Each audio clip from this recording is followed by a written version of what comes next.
Omwami Jeno Muhoozi Kayine Rugaba munnange bamutwalaganye eno nsonga ki mbikuleetedde akabenje ak'amaanyi kitalo nnyo ekibaddewo bibino wabula ng'ate Nsambya Hospital bavuddeyo ne boogera ku nsonga ey'omwana agambibwa okubeera nti bamulongoosa ne bamuggyamu ebitundu bye ebimu eby'omu mubiri. Omukyala yayogera ebyo vidiyo nagibaleeterako naye nga Nsambya Hospital bavuddeyo ne babeera ng'ate batangaza ku nsonga eyo. His Excellency Bobi Wine aliko abantu baali eno baali mu kulumya omutwe so ng'ate ebya kanso nalukoola okulayira nabyo munnange biwanvuye. Ngenda kubeera ng'ate nga kuwa mu bujjuvu ago nagasingakaawo.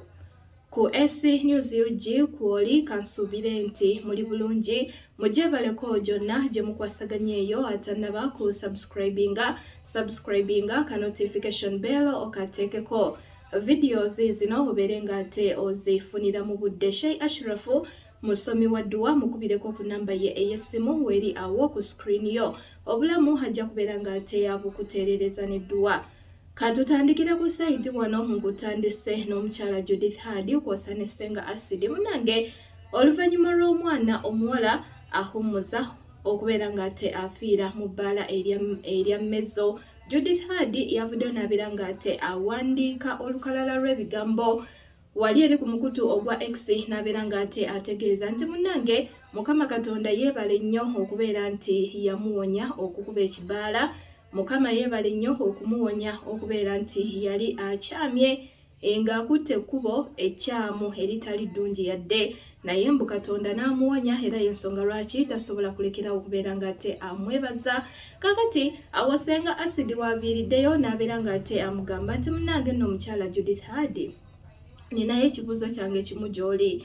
Ate abaana be wayingiza mu bwamalaaya kwosa n'okuyigiriza okukozesa ebiragalalagala ate bo bagambe ki kyogamba nabe essaawa ya leero bali mu kwogera ekintu kyekimu gwe kyoli mu kwogera nti Mukama Katonda yakuwonya kyogamba nabo gye bali Katonda yabawonya oba Ssenga Acid bwati bwakoze ki obwati bwabuuziza Judith Hadi kwegamba newakubadde nti Judith yalokoka Ssenga Acid alinga agamba nti munnange yandibadde ng'ate anoonya ku baana abo be yayigiriza obwamalaaya kwosa n'okuyigiriza okukozesa ebiragalalagala ate nabo oba oliawo n'akola ki n'abeera ng'ate abayambako.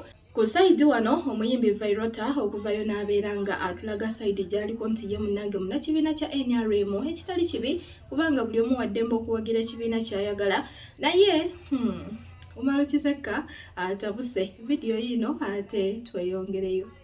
Simanyike ka Violeta nga kambadde NRM kambadde Museveni gwe naawe ezo sente making sure nti bakuwe zimala kubanga tugenda kutuuka nga naawe tukukola ki tukuteeka buteesi wansi tetwagala bawagizi ba Museveni tujja kussa mu ttuluba ly'abali babebekulu ekyo kikubulira mwe bu Violeta simanyi Violeta ovudde wansi bannayuganda bakuwagidde mu mbeera enzi sitole yo nagiwulirako nga eraga mwali mulinnyo kyokka olina batemu boozunga nabo mwana bantu mmwe mugenda kutwetikka naye nga mutwetikkira bwereere ng'amazima amatuufu tulina okunyiigako bwe tutanyiiga bano abasajja bagenda tukukajjalako walabye maapu ya Uganda nga ne Buganda teriimu ate va ku Buganda katembatemba gwe bazze batu. His Excellency Bobi Wine aliko bali mu kulumya omutwe eno kakati munange MP owa Arua Central Division Kasiano Wandiri munnange ali wano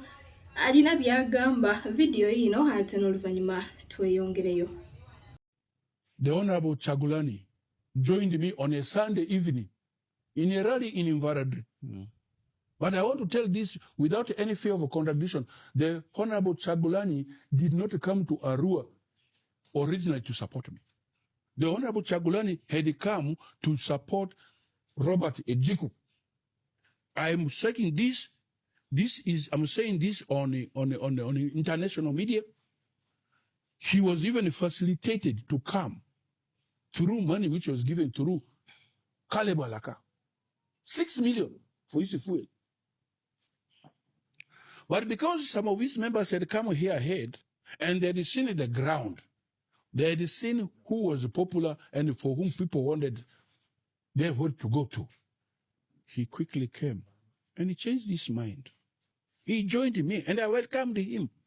Eyonga nkujjayo wenkulete luyeno ebya kansona lukola okulayira munnange nabyo ate byawanvuye era nga musajja watto simanyi oba anaalayira naye nga ebintu byawanvuyidde ddala kaakati munnange omwami Simon Byabakama bw'atyo yavudde n'abeera nga ate ategeeza nti ekyokuteeka kansona lukola ku gazeti kw'ossa n'okubeera nti bamulayiza munnange si kyekizibu naye ekizibu ekiriwo nti akasente tekaliiwo akagenda okubeera nga ate kakozesebwa obwati bwe yagambye n'agamba nti aba NUP bwe baba nga basobola okukuŋŋaanya akasente ako ne babeera nga ate munnange baleka omuntu waabwe n'alayira bakikoleko akasente bakakuŋŋaanye ate kansona lukola koleki abeere nga ate alayira ebintu kwegamba baagala kubuzaabuza abantu oba naye nga awo wetuli baddiya eyo nga tuvuddeyo wenkuleeta ku sayidi ezeeno munnange abawumeme bano bagambye nti beetaaga bilioni 7 okubeera nga ate babakompasetinga babeere nga ate munnange bakola ki nga balekulira nti jjukira abawumeme bano contract bakoze ki bagibagjeeko era nga aba UEDCL be bagenda okubeera nga tebatwala ekitongole ekyo mu maaso ate nno nabo mwanattu basabye tiriyoni 2 okubeera nti batandikira abawumeme we bakoze eki we bakomye okukola byebyo nno akasente kangi ddala naye nga ku sayidi ezeeno kitalo nnyo kitalo ddala town clerk wa Buyengo Town Council mu district ey'Ejjinja Davis Gulale ono munnange yafiiridde mu kabenje akamaanyi ddala kitalo nnyo kitalo ddala mukama omwoyo gwe katusaba ate agumuze mirembe amusonyiwe na byonna ebyamusobako akatambika kano ate olaba embeera nga bwe yabadde n'oluvannyuma tweyongereyo. Yengo mwami Gulale avafu na accident tuli ku General Hospital aya abasawo bali kunko batyawulire accident yabali amaani town clerk waife ko beta Gulale mawulire mabino ayi tuli kwenda atasa waliwo abantu betuli kwenda otasa okubatwala endinda sano tuli ku General Hospital baba konere magamaga company district na mawulire agaliwo ebisinga tudali bakobera ayi embere eriwo neyo era wano sawa eno tuli ku General Hospital kibino ebisinga tudaba tuli bakobera tuli ku General Hospital sawa eno mukozi waife wa Buyengo ni town clerk owe Buyengo emotoka emuni bamunyantwire nayako amawulire agaliwo agatalinda sindika kwa administration sawa kana kulala ya kandi kusade no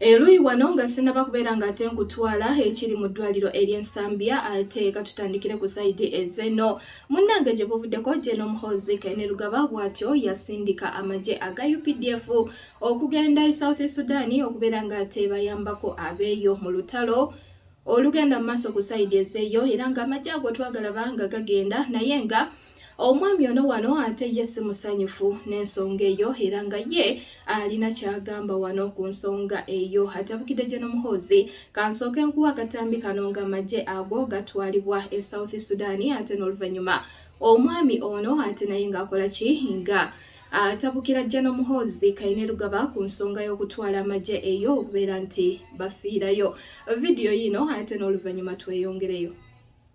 Ogwe bayita Muzaitu Wabulwa ayingidde Sudani ate olutalo lwatabuse olw'e Sudani eyo gye bayita emmundu agenze kutaasa Abasudani kiri bubi nnyo e Southern Sudani kiri bubi nnyo omusajja agenze kutaasa Abasudani oyo gwe bayita Muzaitu Wabulwa kikofiira mulabe edduka talemererwa agenze kutaasa munne e Southern Sudani ekire Sudani kikabuka ekire Sudani kikabuka tusimbula busimbuzi angetekamu soko yogere ku batuuze sebo jebaleko gale sebo nawe jebale gavumenti ya Museveni tiri atuzole yatete yagambayo yama ekisigadde Muhoozi abere bwati olutalo tugera tumaliriza yeche bayita Tuwabulwa ayingidde Sudani olutalo lutabuse Sudani Clear. Marembo. I want to talk about the UPDF deployment in Sudan or in South Sudan. First of all, I need to begin by asking a question. Who has given the government of Uganda the authority to deploy the UPDF to Sudan or South Sudan? Because first of all, if there's any external deployment, it must be approved by the parliament, and the reason should be well classified or clarified to the Ugandans. But this is a situation whereby our army, the UPDF, the Uganda People Defense Forces, which is the People's Army of the Uganda, is being deployed in Sudan or South Sudan to give reinforcement. For decades of years, we have been in the war here in Uganda. We have never seen Sudan or South Sudan coming to give us reinforcement when there was Lord Resistance Army here in northern Uganda. Not even any neighboring country tried even to give any assistance. Apart from what I know, the United States and maybe South Koreans and Russians by giving training and maybe some war, whatever. But anybody to be involved directly in the fight in northern Uganda, none of even our neighboring country even was really involved in our war. We struggle, we try to fight our war alone until after this time when there's a little peace prevailing. This is a situation whereby Uganda now is giving a reinforcement army to South Sudan, and without the notice of our parliament. So I don't know whether Museveni and his son, they are trying now to dictate over everything in this country, because Uganda is a place where everything should be approved. But this thing is contrary here in Uganda. Now you are sending our children, daughters and sons to go and die in South Sudan when there is peace here. We know our children, they are there in the army and they have fought the war of the Lord Resistance Army and so others. Now there's a little peace. They are supposed to enjoy their service here in this country with their wives and children. You are taking our children into the war-torn area just to cause problem and cause death to our children. Later you will begin sending us coffins here back to us, and we should receive it. And you begin giving us posho and beans as a rewards. We are not happy. We are not happy for this thing which has taken place. We have seen a lot of tanks and a lot of the convoys who have gone to South Sudan, and they are our children. I'm talking this because I'm not happy at all over this. At the end of it all, you find that when our children have died in the war, you find you are running back again to come and pick some of our children which have remained with us here. That you are giving them work because you have restricted every parts of the employment in this country. The only open employment is just joining first. You will come again to recruit. And the children you are going to recruit them are the children who are going to replace the people who have died. Mind you, fellow Ugandans, any recruitment done in this country shows the number or the popularity of the people who have died, our children who have died in the army, though they don't give the exact accountability. Any recruitment done means a replacement of the people who have died in the force, in our national force, like the UPDF. Every year, people are being recruited. Our children are being enrolled into the service of the army, but they are being now taken where they are not supposed to handle, to deserve actually. DRC, Congo, South Sudan, Somalia, these are places which are not really be employed by the UPDF. Not only that, if you are going for external work, you are supposed to be paid, and you find that the government again also tax our own children who are working there. They tax them money. The money goes directly to the government, which is really not okay. Now, this is something alarming. This must stop. I'm going to wage a strike. I'm going to wage a demonstration, even if I'm alone, even if 3 of us. This is really too much. You know for sure, if you are going for any recruitment, you are going to replace somebody who has who have been killed already. You are a person who is supposed to go and replace that person. That is not work. You will also die. And thank God, if you're already home, you have retired, please thank your God so much. Big up, Patrick Dibonzo. Yonga tuvuddeyo ku sayidi ez'eno eddwaliro ly'Ensambya bavuddeyo ne batangaza ku nsonga y'omwana agambibwa okubeera nti yaggyibwamu ebitundu bye eby'omu mubiri nga eddwaliro lino be baakola ekintu ekyo. Maama ono ye yavaayo n'abeera ng'ate ayogera bw'atyo. Kansooke nkujjukizako kati ne ggwe abatalaba vidiyo eno naye nga nagibaleeterako emabega eyo oba nga wakiraba osobola okusikipinga mu maaso awo n'owuliriza ate omwami ky'agamba. Video yino tusinkane mu video enaberezeeko katusoke tuveeko wano mu Kalango Katini Enrique Contractors n'oluvannyuma tweyongereyo mu video. Bannanyini mayumba, amasomero n'abadukanya apartments ez'enjawulo okukola okukolagana ne septic tanks ezeetaaga okuddaabirizibwa buli kaseera ate nga zitwala ekifo kinene tukufunidde ekyokuddibwamu yeffe ba Enrique Contractors nga tukola biodigester septic tanks ez'omulembe anti etwala akaseera katono gikola egende wafunda n'awagazi mu ntobazi ne ku lukalu ekozesa akasente katono woogeraganya ne septic tanks endala ate nga mwana to sizezino ezijjula eno yeesengejjayoka nga nawe ayagala plumbing ew'omulembe okukola pavers oba okuzisiba tweyune kati okumanya ebisingawo tukubireko 0704 429 440 yeffe ba Enrique Contractors.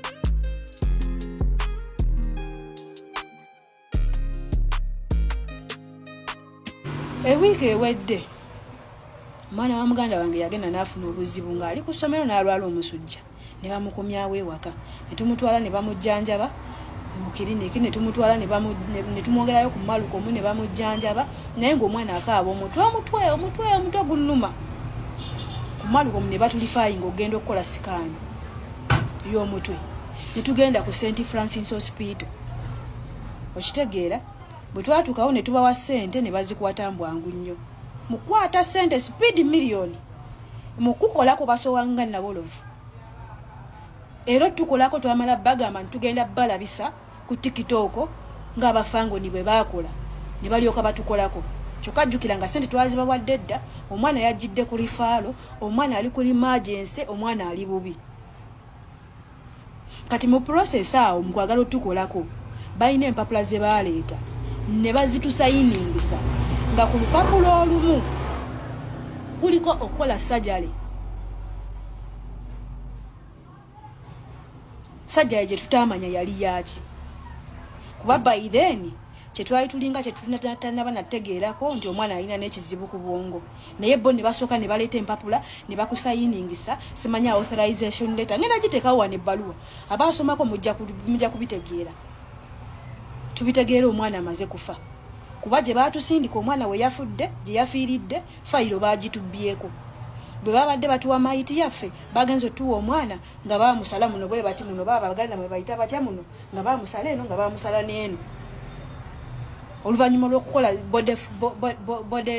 full body smart scan ne basanga nga buli kimu kiri nnomo kyokka ate bo batugamba omwana mulwadde alina ekizibu ku mutima ekizibu kye bata-identifyinga batugamba omwana alina ekizibu ku bwongo ekizibu era ne ku bwongo kye bata-identifyinga. Nzize okutangaaza ku vidiyo etambulira ku mitimbagano eyogera ku ddwaliro lyaffe ery'Ensambya ate n'omwana eyafa. Omwana yatutuukako wano nga 8 ekiro nga bamulesenga rifaaro okujja okukola CT scan. Twategeezebwa nti omwana yalina omutwe nga gumuluma ate yalina n'omusujja wabula ate yali atandise okusanyalalako mu kitundu. Mu biseera ebyo yali atunula ategeera bulungi era ng'asobola okugamba ekimufaako. Sikaani eyo bwe twagikola mu kiro ekyo twazuula omwana yalina kye tuyita stroke eva ku clot ku bwongo. Kyatwewuunyisa nnyo omwana ow'emyaka egyo emito 12 okuba ng'alina stroke era abazadde twaba amagezi bagaa nti basigale wano Ensambya twongere okwekebejja omwana ono era ekiro ekyo nga 9 kiro kyekimu omwana oyo yaweebwa ekitanda wano Ensambya okumukebera ne kutandika eyo nga 9 Sunday abasawo bamukolako testi ez'enjawulo ez'omusaayi ezatti omusawo omukugu w'obwongo neurossurgeon yayitibwa okukebera omwana oyo Sunday era bwamukebera yasaba ate n'omukugu ow'emitima gy'abaana abato aba pediatric cardiologist naye ajje era yajja ku Sunday eyo n'akebera omwana n'akola scan gye tuyita echo ku mutima kuba kyali kiteeberezebwa stroke eno yali evudde ku bulwadde obuli ku mutima nga omutima gulina engeri gye gukola clot ne gugikasuka n'egenda ku bwongo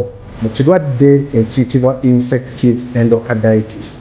Ekirwadde ekyo kiva mu bintu bya bulijjo ng'eri okufuulibwamu oba oluusi zino zituyita tonsils. Ebirwadde ebyo ebyangungu bitwala infection ku mutima, omutima ne guzaala clot nga gigipika egigikuba ku mutwe.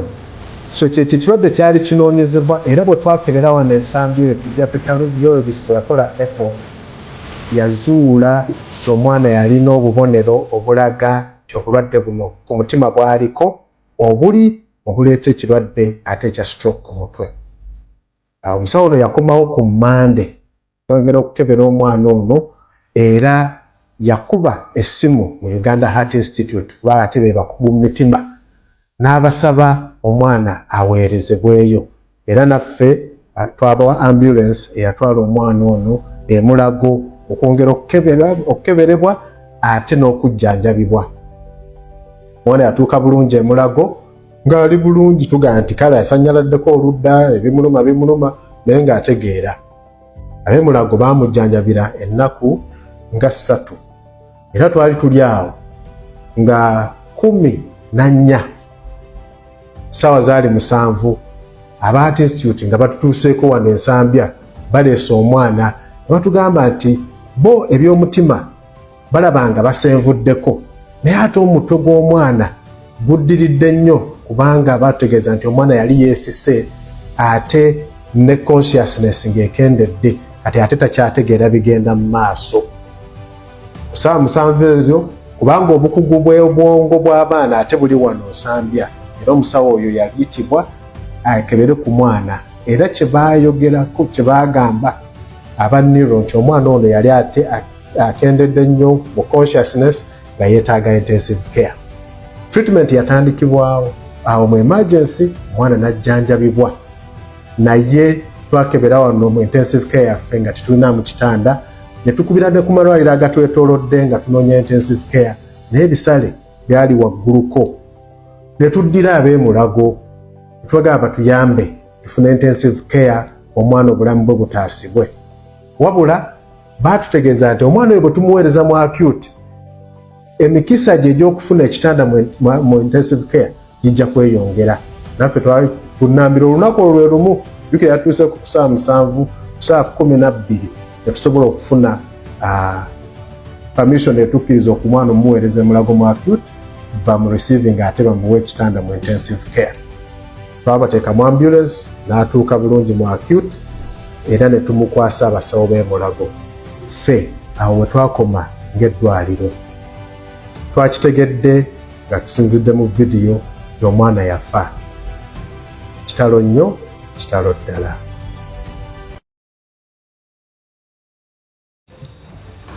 Enric Contractors biodigester installation egenda mu maaso tugikola olunaku lumu neggwa era tukuwa ekituufu ky'olina okufuna. We assess the capacity of the number of users netukuwa capacity ya tanka ekujjaamu. Wabula tukubireko ku 07044 29440. Tusange wano Buloba ku Kyanyaanya kumpi n'amafuta ga line, so togana kutukubirako twebuuzeeko twogeremu. Oyinza okuba nga watya naye ng'ekituufu kiri nti biodigester yaffe abantu aba bulijjo ffenna teriiko omugaga teriiko mwavu ffenna tugisobola.